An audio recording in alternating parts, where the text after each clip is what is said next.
ایالت بلوچستان بسیار اوضاع مقدار مشکل شده و بالاخره احتساب و اعتراضات شدید شده است و مسئولان پاکستان که ما خیر همه را میخواهیم، خیرخواه همه، مگر حرفی میزنیم در جهت منافع همه و در جهت خیر همه، در جهت امنیت همه و خیر همه آن است که به هر حال مذاکره هست و گفتگو هست. به گفتگو بشینید، همه را تشویق میکنیم، همه دولت ها را به گفتگو با مردم و ملت و شنیدن حرف ملت.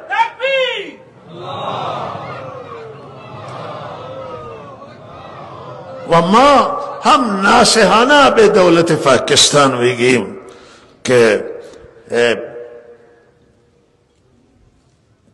نجات کشور شما و منافع کشور در آن است که حرف مردم را بشنوید، مردم ایالت بلوچستان و حرف قوم بلوچ که اونجا اعتراضات دارن حرفشون را بشنوید، مسئولان با اونها بشینن و جایی که اونها حق باید قبول کنند، هر حکومت باشه و دولت باشه، اسلامی یا غیر اسلامی، انسانان همه انسان ها باید به حق دیگران تن بدهند. شما حرف بشینید با رهبران اینها و بزرگترهایشون و بالاخره حرف اینها را بشنوید، صحبت اینها را گوش کنید و به خواسته هایشون رسیدگی کنید و اعتراضات مشکلات در تسلیم باید خواسته های مردم بشید، تسلیم خواسته های به حق. و این دکتر مهرنگ بلوچ فعال حقوق بشر و کنشگر مدنی و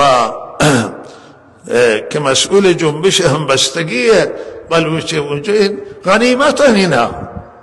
بله اگر من به جای شما بودم با اینا می نشستم.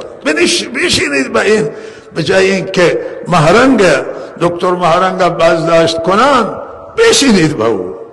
بالاخره این زنن، خانمان، ولی خانمان را بازداشت نکنید. من اصلا مخالفم با بازداشت کردن خانم ها، یک سری تراومی هست.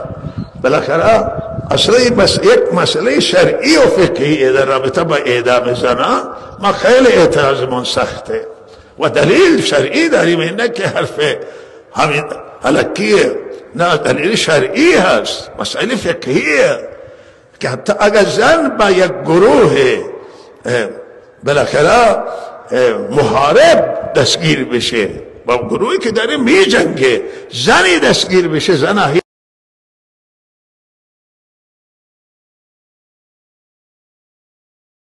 زندانهای ما هم توی زندانها دولت پاکستان به زنها را طلاق، یکی که گفته که همه پلیس دنبال یک زن میگرد.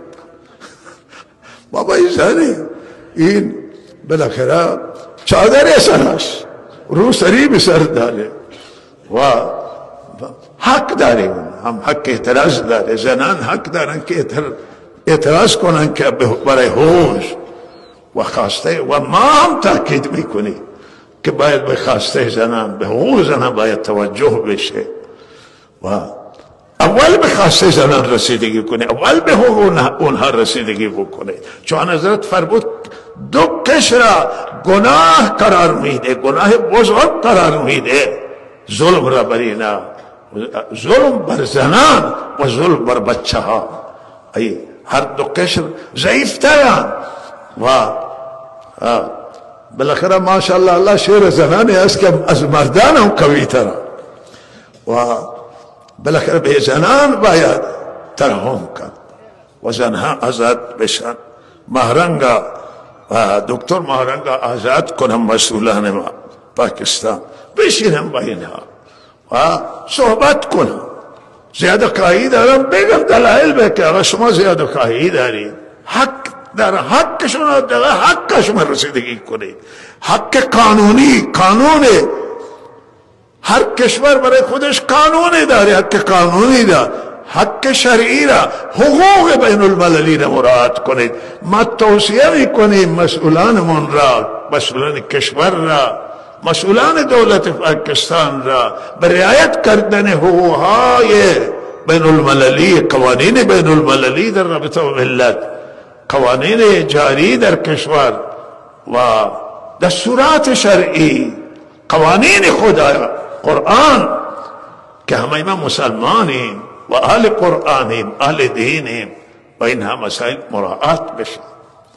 والله تعالی تو این به نفع کشور هست، به خدا این به نفع دولت ها هست، صاحبان قدرت.